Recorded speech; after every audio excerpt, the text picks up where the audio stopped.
Hello, this is Dr. Grande. Today's question is, can I analyze the case of Sarah Stern?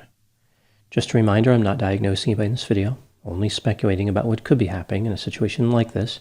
If you enjoyed this video, please like it, subscribe to my channel, and consider supporting me on Patreon. I will put the link to Patreon in the description for this video. First, I'll look at the background of this case. I'll move to the timeline of the crime, then offer my analysis. Sarah Stern was born on March 24, 1997. She grew up in Neptune City, New Jersey. Sarah attended high school with Liam McAtasney and Preston Taylor. Both of them had been her friends for quite some time. Liam had been friends with Sarah since the first grade. Preston took Sarah to her prom. In 2016, Sarah and Liam were planning on moving to Canada, but the plan was never executed. During that same year, Liam and Preston developed a plan to rob Sarah Stern. Sarah's mother had died of cancer in 2013 and left her a shoebox full of money, which also contained a note indicating it was Sarah's inheritance. Sarah found the shoebox at a family home in Avon-by-the-Sea, New Jersey. After the discovery, she moved the money to a safe in her residence. Over time, Liam and Preston decided they were going to kill Sarah. They thought it would be easier than robbery without murder. On Thanksgiving Day, Liam told a friend of his named Anthony Curry about a murder plot. He said he was planning to murder a woman to get her money. He would strangle her, throw her body off of a bridge, and leave her car there to make it look like she jumped off of the bridge. Liam mentioned Preston by name, saying that he would be driving the escape vehicle. Anthony did not think too much of the conversation. He and Liam both liked horror films.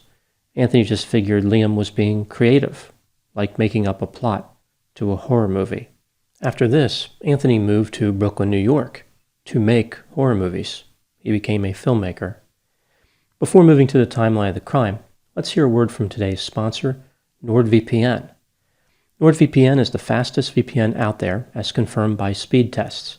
There is no need to worry about bandwidth throttling. All the traffic is encrypted, so your internet service provider can't slow down your streaming speed. In addition, NordVPN is secure and very easy to use. You can use a one-click option or enable an auto-connect for zero-click protection. NordVPN has over 5,200 servers in 60 different countries, allowing a wide selection of connection locations. This allows you to easily change your virtual location to address concerns created by geo-restricted streaming services and games. NordVPN can easily be accessed from anywhere, whether at home or traveling around the world, and it's available on every major platform. It's just a matter of opening a map and clicking on a location. It's that easy. Go to nordvpn.com/drgrande to get a 2-year plan, 1 month free, plus a gift of either 1 month, 1 year, or 2 years of subscription added on. Again, that's nordvpn.com/drgrandevpn. Now moving to the timeline of the crime. On December 2, 2016, Liam and Preston decided to carry out the murder. Liam went over to Sarah's residence. She was there alone. He attempted to strangle her, but it was more difficult than he thought. It took him 30 minutes to kill her. He knew this because he timed her using a stopwatch application on his phone. The police would later determine he started the stopwatch at 4:15 p.m. At some point after this, Liam lost his phone. He called Preston, who came over to Sarah's residence and helped Liam find his phone and move the body. Liam placed Sarah's body in the passenger seat of the car that Sarah used, a 1994 Oldsmobile 88, owned by her 96-year-old grandmother. He drove to the Route 35 bridge, which crosses the Shark River in Belmar, New Jersey. Preston followed Liam in another vehicle. When they arrived, they threw Sarah's body over the bridge into the water. They left the Oldsmobile on the bridge with the keys in the ignition. The abandoned vehicle was reported to the police by an Uber driver early on December 3. The police eventually realized that the last person to see Sarah was Liam. He had been with her on December 2. He told the police that they spent the afternoon together. The last time he saw her was 4:45 p.m. He emphasized how Sarah may have wanted to harm herself and how she expressed an interest in traveling to Canada. so perhaps she was dead by her own hand, or she simply took off and left to another country. As I mentioned, Liam's friend Anthony was in Brooklyn working on horror movies. He heard of Sarah's disappearance and decided to inform the police about his conversation with Liam from Thanksgiving Day. Investigators asked Anthony to meet with Liam so they could record the conversation and catch him making inculpatory statements. Anthony agreed to this plan and arranged a meeting. By this time, Liam was aware that the police were looking into him. He had already been questioned several times. Even still, Liam agreed to meet with Anthony in Anthony's vehicle. The meeting took place on January 31, 2017. As soon as Liam climbed into the passenger seat of Anthony's vehicle, he asked Anthony if he could check him for a wire. Anthony was fine with that. Liam checked, but he didn't find anything. Liam was right to suspect a recording device, but he was looking in the wrong place. The police had planted audio and video recording devices in the car, not on Anthony's person. Liam talked for about 30 minutes as he sat in the vehicle. He admitted that he murdered Sarah Stern. Liam had carefully timed the crime so he could get to work and establish an alibi. Once he did get his hands on the money, he realized that it was less than he thought. He believed it would be $100,000. Instead, it was about $10,000. 30% of that money went to Preston as his fee for helping with the crime. The money was so old that the bills were easy to spot. Liam ended up hiding the money because he thought it was too distinctive to spend, like the police would know where the money came from. Liam said that he spent 6 months planning the murder of Sarah Stern. He carefully tracked her activities, including her driving. When he backed out of the driveway with her body in the passenger seat, he tried to back up just like she did.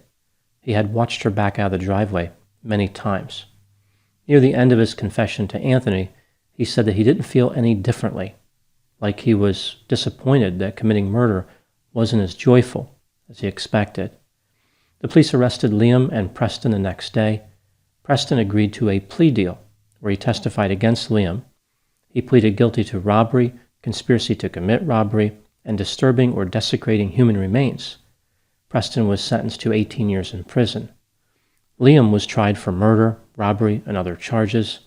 Liam's defense tried to argue that the confession was actually an audition, not Liam recounting actual events. Liam McAtasney was convicted in February of 2019. Later, he was sentenced to life in prison without the possibility of parole. If it really was an audition, Liam was a phenomenal actor. He gave the performance of a lifetime, only to end up with a lifetime in prison. On the bright side, he has almost certainly secured himself the leading role in a number of prison theater productions. Now moving to my analysis. Liam's guilt in this case is fairly clear. His confession does not leave a reasonable doubt. Although the audition excuse isn't as bad as it initially seems, Anthony did create horror movies, so it would make sense that Liam could have been auditioning. What doesn't make sense about this excuse is how Liam didn't say anything to frame it as an audition. He gets in the car, he immediately confesses, and he leaves. That was it. Liam carefully planned a robbery, then a murder over the course of 6 months, all to get 70% of what he believed to be $100,000. Liam was almost successful at not getting caught. Sarah's body has never been found. The vehicle she used was positioned on a bridge. She had a history of wanting to travel out of the country. It was plausible that she had brought an end to her own life or simply left the area. Where Liam went wrong as far as getting caught was involving Preston as a conspirator and revealing his plan to his friend Anthony, who was not a conspirator. Liam was efficient in some areas, but extremely reckless in others. The motive in this case is confusing. Liam and Preston said all they wanted was the money, yet for some reason they modified their plan from robbery to robbery and murder. They claimed that this was a more efficient way to commit the robbery, but it was not. If all they really wanted was the money in Sarah's safe, they could have found some way to get the combination and simply broken into the house when no one was there. If they couldn't get the combination to the safe, they could have staged a robbery where one of them was a Confederate, like one of them would be with Sarah and the other one would dress up in a mask and walk up into the residence demanding money. There was no need even to involve a weapon. Robbery, of course, is still a serious crime, but nothing like murder. These two engaged in a more serious crime than they needed to obtain their stated objective. I think that the bottom line here is that Liam wanted to murder Sarah. He wanted to capture some feeling from the homicide, a thrill, something to break him out of monotonous feelings of boredom. The money may have been just a way to involve Preston, to give the murder a purpose that they could both get behind. Like Liam didn't want to just kill somebody, he wanted to get money, and the murder was the only way he could do it. Liam's confession to his friend was unnecessary. He did it because he wanted to brag about his crime, perhaps as a way of capturing the feeling that the murder itself did not give him. Maybe retelling the story would make him feel better. One of the many disturbing elements of this case is how Liam was able to recount the details of the murder without showing any emotion. He had brutally murdered his longtime friend, and the only feeling he had was frustration over not getting the expected money. The case of Sarah Stern illustrates one of the many reasons a perfect murder is not possible. The very characteristics that motivate someone to commit murder also lead them to making mistakes, like confessing to a friend. Liam said that one of his fears was living a boring life. Boredom in someone prosocial can lead to creativity and productivity. Boredom in someone antisocial leads to the pain and suffering of innocent people. Those are my thoughts on the case of Sarah Stern. Please put any opinions and thoughts in the comments section. They always generate an interesting dialogue.